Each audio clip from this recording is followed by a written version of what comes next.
parmi les choses que je voulais vous dire, c'est qu'on parle beaucoup dans le monde aujourd'hui, et à juste titre, d'un recul de la biodiversité, qui est une urgence. Et je crois qu'il y a en même temps quelque chose dont on parle moins, qui est un recul de la sociodiversité. C'est-à-dire la manière d'habiter le monde, de parler le monde, de danser le monde, de rêver le monde. Et tous ces biens immatériels qui viennent souvent de très très loin, qui nous habitent tous, qui sont dans nos mémoires, qui sont quelque part dans la mémoire de nos anciens, etc., qui expriment à leur manière le sens culturel des peuples, le sensible des peuples. Tous ces ferments de diversité, moi je n'ai jamais cru à la fable des langues minoritaires. Donc, tout cela qui, dans un festival comme celui-là, qui a quelques décennies d'existence, apporte la preuve que c'est pas un archaïsme, pas un nostalgisme, mais d'une urgence absolue, d'une nécessité vitale absolue. Je n'ai jamais pensé que nous étions une minorité dans le monde, à part dans le monde, mais que nous faisions partie de ce grand monde. Et dans ce sens-là, notre bonheur est démultiplié. Et je parle de cette sociodiversité parce que je pense justement qu'il n'y a pas de GIEC pour les langues, les cultures et les diversités du monde. Et qu'à sa manière, l'Interceltique de l'Orient est un lanceur d'alerte, un exemple, un petit GIEC pour les cultures du monde. Et je pense ici aux milliers de peuples autochtones dans le monde qui vivent aujourd'hui ce recul encore plus violemment que nous pouvons le vivre.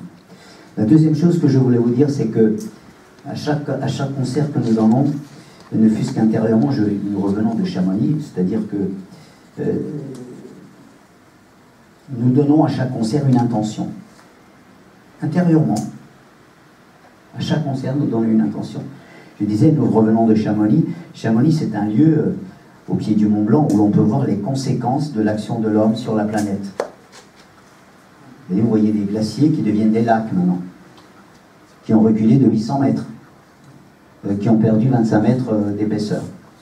Je vous rappelle que le 2 août, c'est le jour du dépassement, c'est-à-dire que nous avons consommé toutes les ressources que la planète peut produire en un an, à partir du 2 août, et que désormais nous sommes dans le rouge jusqu'au 31 décembre.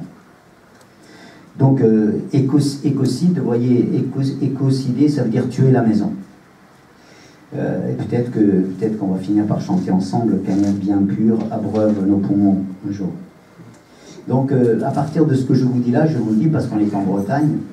Il ne s'agit pas aujourd'hui de séparer, d'ignorer, de reprocher, de calomnier ou d'accuser.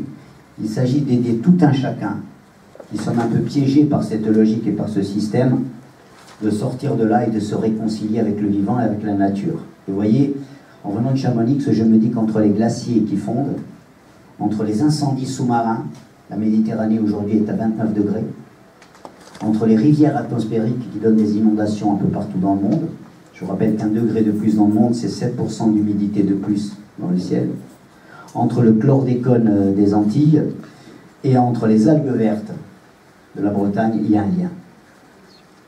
Et que cette transition qui nous est imposée à tous, il ne s'agit pas d'en faire une occasion de nous séparer un peu plus, de nous diviser encore plus, de nous accuser encore plus, mais de nous réconcilier encore mieux avec une urgence planétaire. On ne peut pas continuer comme ça à déforester en Amérique du Sud pour produire du soja, pour nourrir, qui va traverser l'Atlantique, pour nourrir des animaux ici en Europe, qui vont être élevés 20 poulets au mètre carré et qui vont repartir de l'autre côté de la planète. Ça n'est plus possible. Et c'est ça qui nous menace tous, et c'est une merveilleuse occasion d'inventer ce nouveau rapport éthique à la Terre et au vivant. Et l'intention de notre concert, c'est celle-là. La troisième chose que je voulais vous dire, c'est que je viens de sortir un petit livre qui s'appelle « Un gramme de lumière ». Un gramme de lumière, vous savez, ça peut aider quelquefois. Christian Bobin, il disait il faut écrire avec une balance de bijoutier. D'un côté, vous mettez 1 gramme de lumière, et de l'autre côté, vous mettez des tonnes d'ombre. Et quelquefois, 1 gramme de lumière, ça peut faire contrepoids à des tonnes d'ombre. Alors j'ai écrit ça, bien sûr, en pensant à la Corse, mais bien au-delà. Bon, la Corse, je ne vais pas vous en dire, je vais vous dire juste 2 mots, c'est que je pense que ça peut être un peu aussi pareil pour la Bretagne ou tant d'autres situations dans le monde. Il ne s'agit plus de demander qu'est-ce qui ne va pas à la Corse ou qu'est-ce qui ne va pas à la Bretagne.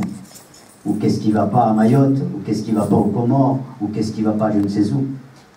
Il s'agit de dire que t'est-il arrivé. Que t'est-il arrivé pour que tu en sois là? Comme vous pourriez le demander d'ailleurs à un enfant qui vit dans un contexte familial dysfonctionnel. D'accord? C'est une terre dysrégulée par un historicide, par un mémoricide et par un linguicide en cours. Si je vous dis simplement qu'au XVIIIe siècle, la Corse a été dans la situation un petit peu semblable, d'une certaine manière, à celle que vit l'Ukraine aujourd'hui, peut-être encore pire parce que sans aucun soutien international, peut-être déjà ça changerait un petit peu le narratif de cette île que l'on connaît. Et donc j'essaie d'apporter ce petit gramme de lumière pour dire éclairons différemment les choses et que peut-être là, nous pouvons trouver une voie d'avenir. La quatrième chose que je voulais vous dire, c'est que, évidemment, un festival, c'est un château, c'est merveilleux. Bravo à vous de maintenir vivant un château comme celui-là. C'est une occasion, bien sûr, de célébrer la certitude, mais de célébrer aussi nos parentés intérieures. Ta différence m'augmente, disait Saint-Exupéry. Donc cette appartenance, elle est très importante. Merci à la Bretagne de nous montrer cette symphonie humaine, là, que vous montrez, qui est merveilleuse, qui mêle les générations, les instruments, etc. Le cercle est beaucoup plus intéressant que la crispation identitaire. Et puis la dernière chose que je voulais vous dire, c'est que il y a quelques années, on avait rencontré des musiciens merveilleux qui s'appellent Treskel, et que hier sur mon portable, j'aurais écouté des enregistrements, j'aurais écouté la harpe d'Hervé Keféléan, et à travers le concert de ce soir, je voulais juste dire que cette beauté-là, elle est invincible. Voilà ce que je voulais vous dire.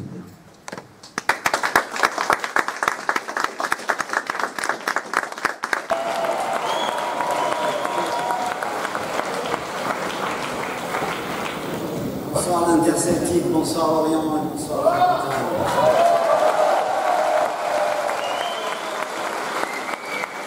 Est-ce que vous allez bien?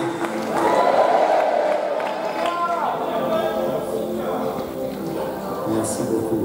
Merci d'être venus nombreux à ce colloque sur l'agriculture de demain. Non, attendez. Je parle de l'agriculture de l'âme. Quand nos pères nous ont appris que chanter, ça arrose les âmes.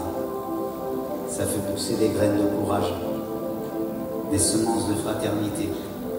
Ça fait des fleurs de lumière, des lucioles dans mes cœurs. Ça vaut la peine.